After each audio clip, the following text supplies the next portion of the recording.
con questo fare insolito sono io, drammaticamente ironico, ma poco cibernetico, nei sentimenti pratico, ma sempre molto drastico, ma con questo senso civico, intollerante all'umido.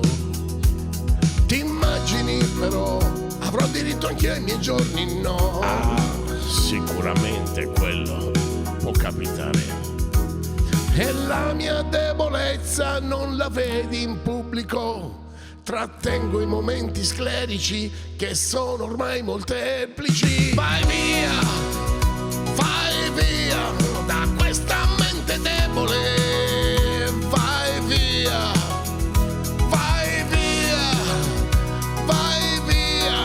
vivrò nella mia fantasia.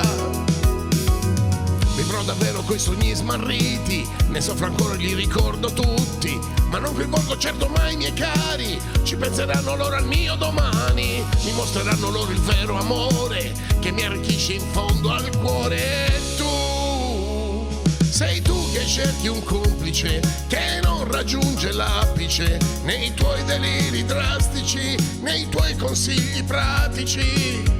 Perché continui a spingere quel tuo equilibrio stabile? Vai via! Vai via,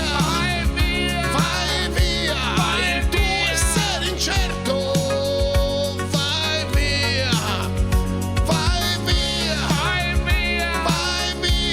sarà un brutto reperto.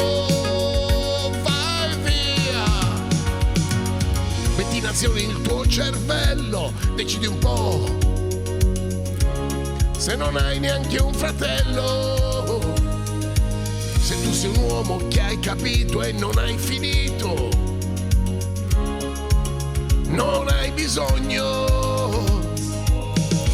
Uomo di altri tempi, uomo di altri stampi, sei proprio una bestia rara.